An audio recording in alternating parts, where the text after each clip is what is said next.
Seeing these books right here on this shelf being vertical and then the top shelf has them horizontal makes me really peeved. Hello there, friends, and welcome back to more Bravely Default 2. Man, it feels good to say that, finally. Feels like a load is off my chest now. Last time, we began the game and started the game as Seth and found ourselves here in Halcyonia. Oh, it's so beautiful. But we had a very busy day. We met a princess, we fought some goblins, found some friends, and now we're off to save said princess with a very cool old fellow, if I do say so myself. It's been a very busy day, and we've got a lot more ahead of us. This time, we're going to be checking out this party chat, making some preparations, exploring a little bit around Halcyonia, and tracking down Gloria. Alright. Let's get that started. Party chat time. Fond memories.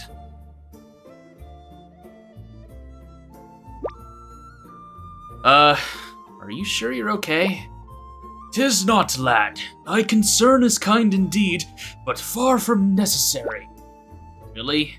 But he's one tough old warhorse, huh? He's got to be hurting pretty bad.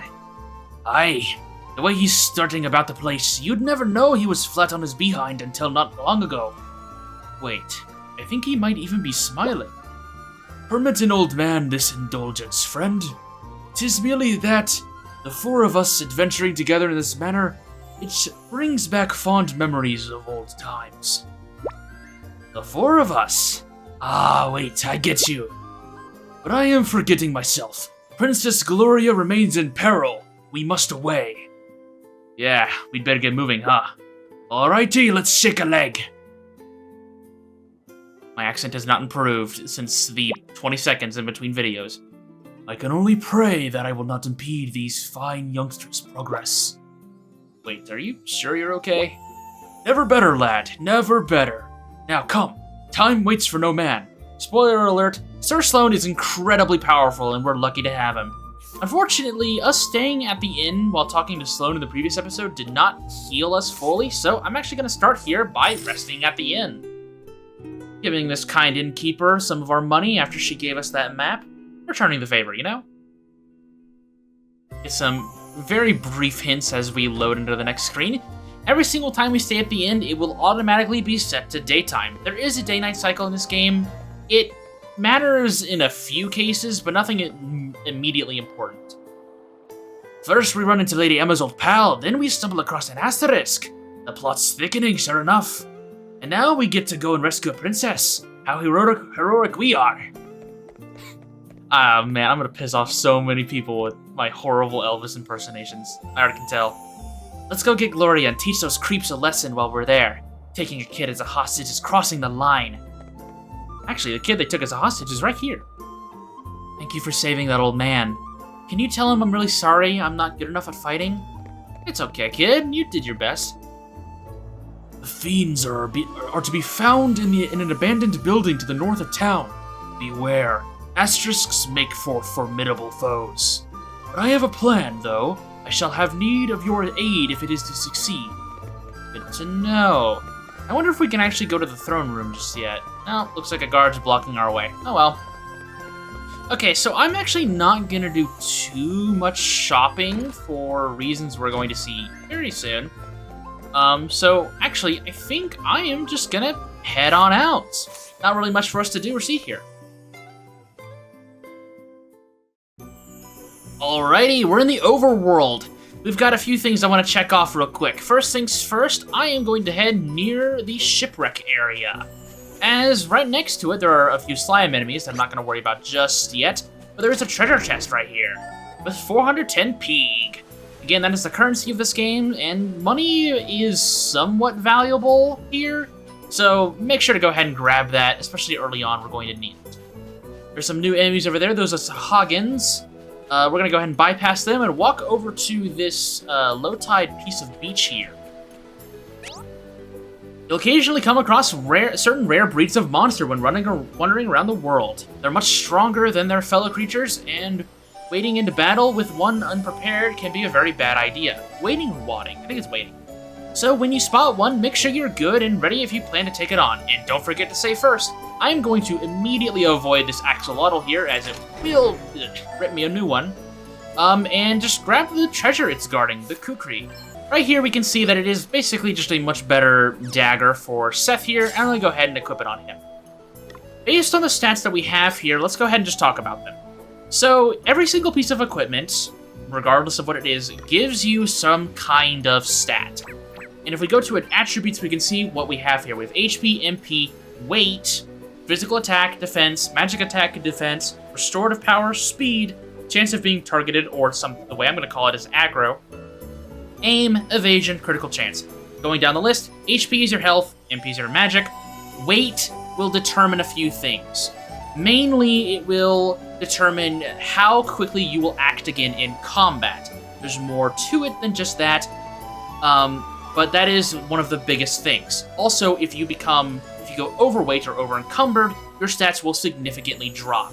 So mind what you're putting on your characters so you don't over-encumber them. You're going to have to find a decent balance in what you equip on your characters to maximize their efforts and their benefits. Physical attack is, for your physical attack, pretty self-explanatory. Physical defense is pretty self-explanatory. Magic attack and defense, again, self-explanatory. That's based on elements. Restorative power is how potent your healing magic will be, and a few other things. Speed will determine your turn order in combat. Chance of being targeted is your aggro. The name is very self-explanatory.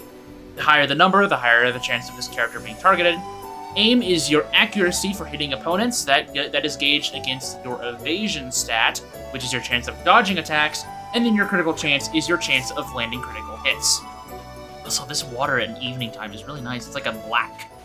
I don't know, that looks pretty cool. Let's go ahead and get into a fight here. Our party's feeling brave. Because I hit the little slime guys with my sword, we got party's feeling brave, which gave us an extra BP to start off with.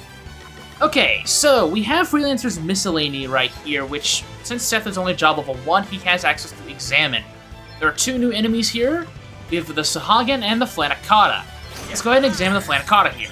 208 HP, weakness to sword and staves, and they are part of the aquatic family. Spoiler alert, the Sahuagins are also part of the aquatic family. Since they have no elemental weakness, let's go ahead and use Elvis's turn to attack the Sahuagins with Thunder, as that is their weakness. There we go. We get an extra damage multiplier if we do hit the enemy's weakness, so it's very important to examine every enemy you can so you can take advantage of their weaknesses. I'm going to go ahead and put Adele into the negative here so we can see if we can take down more of these Flanacatas. Sahuagins have 182 HP and are weak to lightning, and I think there was axes? Also, there's Sloan going right there with 1,100 damage. Again, Sloan is really good. He's easily the best party member we have right now. So let's use Seth's turn to just try and finish off this Flanacata. Perfect. That was a piece of cake. There we go. Seth got a job level up right there. He also had an underdog bonus, which means since he's sort of considered underlevel for that encounter, he got a bonus to the EXP and JP that he got. Oopsie daisy! Since we already have examined the Flanacatas and the Sahuagins, I'm not going to worry about them right now. I will go ahead and say that this playthrough is going to be sort of 100% focused. I will be completing every single side quest, every single little thing, but examining all enemies is something that I might not do. Haven't decided on it yet, but I probably will not go out of my way to examine every single enemy possible. Also, we saw Sir Sloan right there. He did a heal. Sir Sloan has 3 different things that he can do. He can attack the enemies for a physical attack, which is a very powerful attack, way stronger than anything else we can do right now. Or he can heal our teammates for a pretty hefty amount of HP, or he can revive them, which is also what Phoenix Downs are capable of doing. I'm amazing. This is the main reason why I didn't really worry about grabbing any items from the shop, because if you're low HP, Sloan will heal you. If someone has died, Sloan will revive them. And if you're not low HP or no one's dead, then you're just going to get a powerful physical attack out of him. Right there, this treasure chest was the padded armor. That is good for Seth here. If we push it on the left joystick, we can remove the description. So let's go ahead and do this. It doesn't increase his weight at all, so we can do that. I do think we do have a clothespin here as well, which will increase Seth's speed. Let's go ahead and put that on him, why not? Avoid these darker trees here. Those are actually enemies, and I don't want to mess with them just yet. Though there are some new enemies right here. Let's go ahead and get an advantage on them. Let's do this. Alright, so we have the Fresh Forkling and the Ratbit. I gotta say, I am a fan of some of the enemy names here. There are some that are just kind of boring, but these are pretty cool. We can go ahead and speed up here, and let's look at them. Fresh Forkling are weak to fire and staves, and Ratbits are weak to water, daggers, and staves. Lots of staff weaknesses here. Okay, well then let's use Seth's turn to fully go on the offense against the Ratbit here. Didn't take it down, but yes, see, look at that. Surstone hit for 655 damage. That's insane. Let's go ahead and use Elvis's turn. Just hit with the staff there on the Ratbit. And let's do 2, maybe 3 fire spells. That should be enough. Unfortunately, spreading out magic will weaken its potency, so we want to do single target magic to do most of our damage.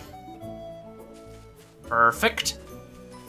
I'm not going to worry about those big guys in the background there. Certain enemies do have different types of aggro right there. We saw the wolf, like, speeding towards us. If you try to maneuver around them, there is a decent chance that you will get jumped, and because they'll catch up to you like that. And yeah, they will get the advantage if they do back attack you. If you're not feeling it, then you can run away, which I'll go ahead and do right there just to showcase it. One thing I want to do, though, is try to get across this bridge. I'm going to go ahead and attack these wolves here so I can immediately run away from them. Oh, hey, never mind. Sloan got an attack off. So I guess I'll showcase one other thing real quick. Oh, if Seth actually wanted to hit them. Guess he didn't. So let's go ahead and use Elvis here just to attack. Wrap these guys up. Fire magic is incredibly strong at this point in the game. Seth got Divining Rod right there. Let's go ahead and check out what that does. If we go to abilities right here, every single job can learn passive abilities. Divining Rod displays the number of unopened chests nearby. In terms of the overworld, it showcases how many chests are in this load screen area. Since there are load screens to differentiate between zones, it'll show how many chests are in this zone in particular, which in this case would be 18. Certain chests can have enemies just kind of hanging out in them, which in this case is 4 Ratbits. I think what I'm going to do is just try to default over to Elvis's turn, and we're just going to go ahead and spread out for blizzards. I have no idea if this is actually going to kill them all. 88 damage on average swallow. Yeah, this should wrap them all up. There we go. As you can see, it did less damage to all the enemies, but it cleared them all out. Mini Ethers, we use that to restore our MP. But I think I'm about done exploring the overworld right now. So let's go ahead and wrap up this fight and head back to Halcyonia so we can recuperate ourselves. And then we'll actually go and look for Gloria. I know, it's been a hot minute, but I wanted to go ahead and showcase all of this since it's important that I get all this information across before we have more information being piled on us at once. This game does not let up on all the stuff it tries to give, all the information it tries to give you very early on, since there's so much for it to teach you. And I just want to try and make it as digestible as possible. So let's go ahead and head back to the inn, heal up, and we can make our way towards that abandoned house. As we can see right here, since we have Divining Rod on Seth, we can see that Halcyonia has 0 chests for us to find, thanks to the bottom right, meaning we don't have to explore it all that much. Comparatively, if we look at Halcyonia's overworld map, we can see that there are 17 chests for us to find. It doesn't give us a direct location for where to find them, but do note that Halcyonia's overworld that we can see right now does not have 17 chests. It is this plus another segment of the Halcyonian map, which some of them we can't even access thanks to the bridge being down over here. So don't pull your hair out thinking that you're missing something when you're actually not. So what's the plan? Princess Gloria's being held hostage, right? Indeed she is, fair maiden. 'Twill be necessary for me to enter alone and begin negotiations, lest the brigands suspect foul play. However, at a suitable juncture, I shall create a distraction, allowing your merry band to swoop in and rescue Her Highness. A distraction, eh? And how do you plan to do that? With this. 'Tis a sorcerer's stone that upon firm impact emits a most dazzling light. I shall cry out, "By the light of the sun, and by these words shalt thou know to enter." The princess knoweth well this phrase. 'Tis one we have long since settled upon, and by it shall know to close our eyes full tight. Nice. So we just wait for the signal, then it's go time, right? Precisely. I shall be counting on you. There are a couple ways of finding out if a monster you're facing can be easily dealt with. Look for a red glow around your opponent before battle. Note whether you earn an underdog bonus after battle. Both of these mean you're a little underpowered to be facing that opponent, and might be better off avoiding them in the future. Now, there are obviously other indicators that I accidentally skipped over. If they are sweating and running away from you, that means you're a little overpowered. Praise for the princess. Thou seemest somewhat anxious, lad. 'Twere better that thou wert calm. Vexation doth dull the sword arm, after all. I gotta say, I really like how Sloan speaks. It showcases that, he's definitely part of the old group, and that his way of speaking is a little different from the youth nowadays. I know. Fret not unduly on Princess Gloria's account. Her Highness is a good deal hardier than she might at first seem. 'Twas ere thus. Why, I remember when she was but 5 years old. Zephyr, a fine steed for whom the princess had developed a surpassing fondness, lay ready to breathe her last. Ah, she was a wondrous creature, as gentle as the breeze for which she was named.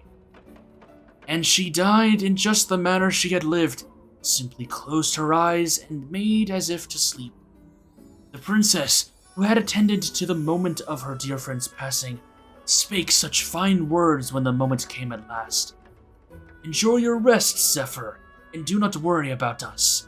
We will miss you, but we will always treasure your memory. For one so young to put her companion's feelings before her own in such a manner. Wow, and she was really just 5? Indeed she was. At first I thought perhaps she knew not what it was to die. But no, soon enough, she set about weeping. She knew right enough, knew all too well. 'Twas at that moment I saw for the first time just what a kind heart she possessed. One so precious must be kept from harm at all costs. Don't worry, we'll get her out of here, you'll see. We will indeed, lad, by the sacred oath I made as her servant and protector. Everyone needs a Sir Sloan in their life. Hello there, little black mage thingy. These guys all look so cute. Oh, hello. This black mage is accompanied by Steiner. Alright, let's go ahead and examine them. We've got Ghost Knight and the Mageling. Since Seth has a bit of a weaker weapon, let's go ahead and use him for examining here. Ghost Knight, weak to light and axes, is undead. Mageling is weak to lightning daggers, humanoid. Okay, well, not Gloria. Adele has access to daggers, so we'll go ahead and use her to attack the Mageling. Go ahead and speed up just a little bit. There we go, okay. Okay, Adele clearing up both of them. Elvis and Adele are also really close to a job level up, which is nice. You can see that this floor of the abandoned house has 3 treasure chests for us. One, there's a teleport stone. That'll teleport us to the entrance of a dungeon. As we can see, dungeons have a fixed camera angle, which makes it to where we can't see things that we're normally not supposed to. It also means that if you're going towards a certain direction, there's a chance that the game might be a little sneaky and hide an enemy around a corner where you can't see, and jump you from an angle that you get surprised from. Totally doesn't happen constantly, and is something that I'm a little peeved about. I will say that's definitely not something I'm going to defend about the game. Elvis learned Poison, and Adele learns Forage. Poison's pretty self-explanatory. Dots and status ailments are actually pretty good in this game, as we'll see. Forage allows us to collect items in battle that have a quality depending on the job level of the forager. Okay. So right now, obviously Adele's job level 4, so the items that we might forge aren't going to be ideal. Bronze Goyle. Weak to lightning, wind, and stabs. So let's go ahead and take a look at Forage. If we look at Forage, we can do one. Let's do 2 actions of Forage here. We got eye drops, which cure blindness, and sprite gem. Okay. There's shell right there, which increases magic defense. So let's go ahead and do 2 rounds of thunder. Let's go ahead and attack the 2 bronze skulls that aren't shelled right now. Didn't kill that one. Killed that one, though. Okay. And then Seth, let's go ahead and just brave him fully and see if we can wrap up this encounter. There we go. Elvis leveled up to level 4. Perfect. Your character level ups will affect your base stats. Every single character has the exact same base stats initially. The main thing that will determine your base stats will be your jobs. But obviously equipment can adjust it as well, but every single character starts with the exact same base stats. So it's not like Adele has an inherent advantage in physical damage from the get-go.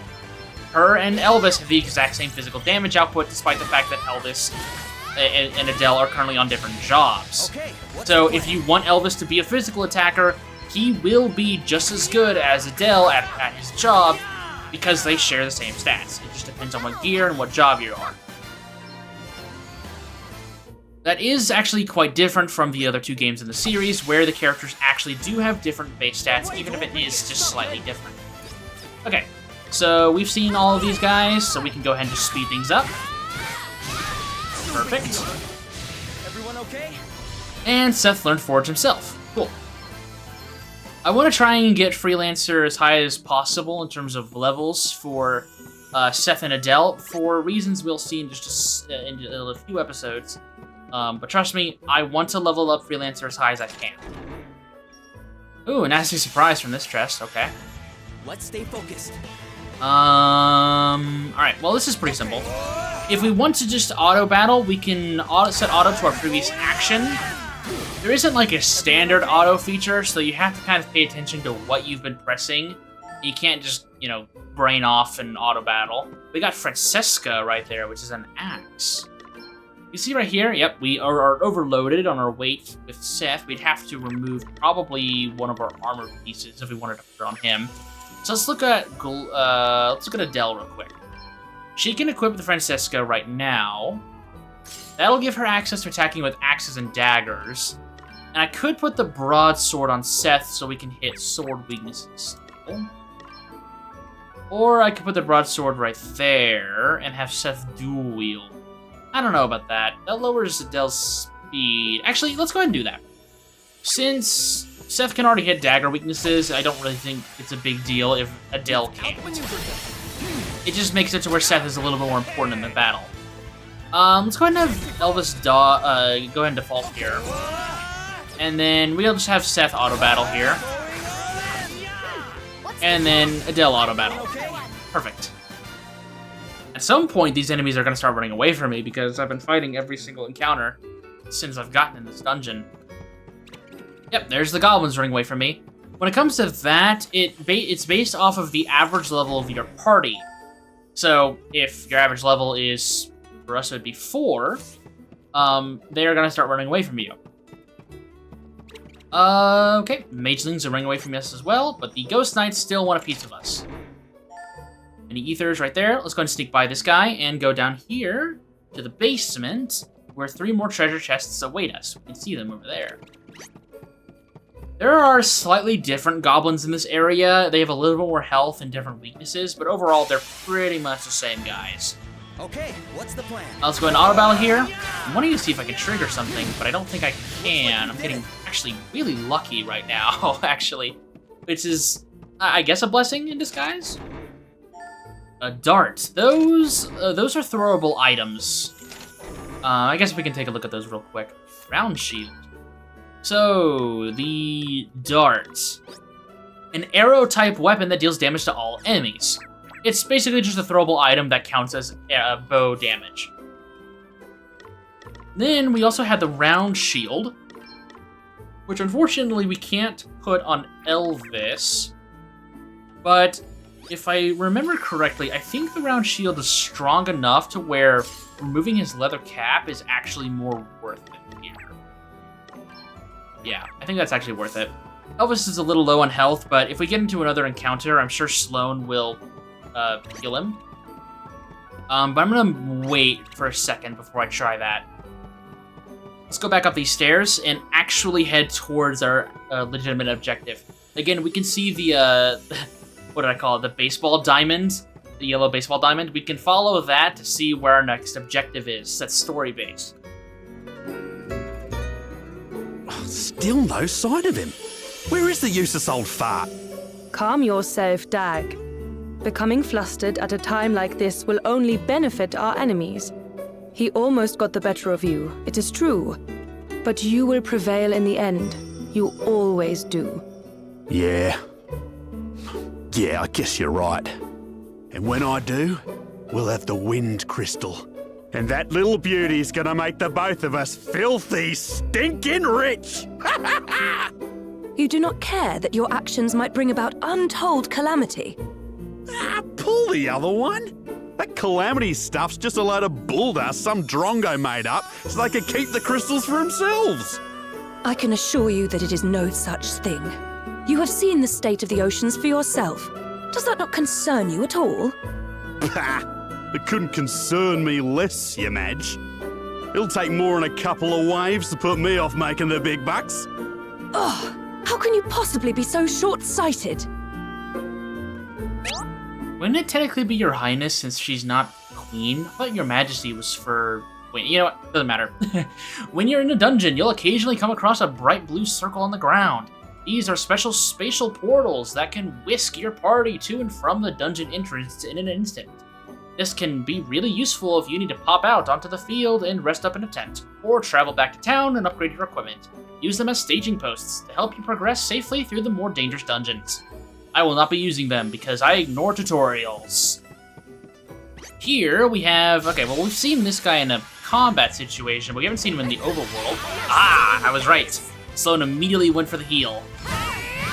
There we go. Go and clean these guys up. Do not want to see what they do. Thankfully, we can clean these guys up. I guess this does segue into something I can talk about. One of the big differences between easy, normal, and hard in this game is the frequency of turns that enemies get. The HP and damage output of enemies does not change depending on what difficulty you are. Instead, what changes is the frequency that the enemy's turns come around. So, normal mode has them at the intended normal action speed frequency kind of thing, while hard mode makes the enemies faster. That's really the major difference here. So, right now, we are experiencing the normal combat. However, if we were to speed up, if we were to put the game on hard mode, these guys would probably be getting way more actions than they actually are. Hey, there it is. There was a counter right there. We'll get into counters a little bit later, but just know they're evil. They're evil, evil, evil. Certain enemies can counter different attacks or attack styles, like physical attacks, magic attacks, healing, or even stuff like defaulting, and they might perform a certain action based on that. It is a % chance if they will utilize a counter. Just be wary of them if you're level grinding or running through a dungeon. If enemies are counting your physical attacks and you're utilizing physical attacks to get through a dungeon, it might be wiser to swap to magic attacks so you don't have to worry about the counters, and vice versa. We learned something new there. Elvis learned Lunar Powered. During the night, magic attack, evasion, and luck are increased, and 4% of MP is restored each turn. This is pretty good. I don't know if I entered this room at nighttime. I don't think I did, so I'm not going to equip that just yet. And we also learned Dungeon Master. Nullifies all terrain inflicted damage. This support ability is kind of dumb. There are only 2 dungeons in the entire game that ever get benefits from Dungeon Master. I'll make sure to point them out when we get to them, but otherwise, that button is kind of pointless. There's a counter again right there. Counter twice in a row. Okay, so we can see there, thankfully Seth dodged one of them, but he still took a hit from one of them. Oh hey, a tent! We can use those to restore HP and MP, either at a save point or in the overworld. We heard about that. And another tent. Perfect.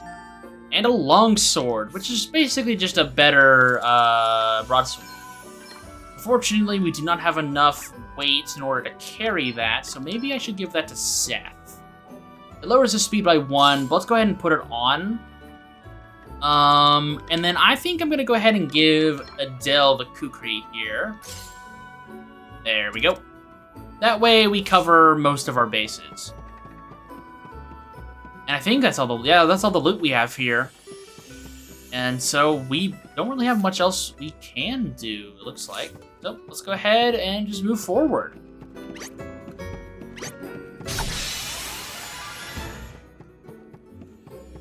Big room with a bunch of enemies if you need to wrap up stuff. And hey, this is a save point. As the name suggests, it allows you to save your progress while exploring a dungeon. You can also use a tent here to rest and heal up, and you'd be well advised to do so.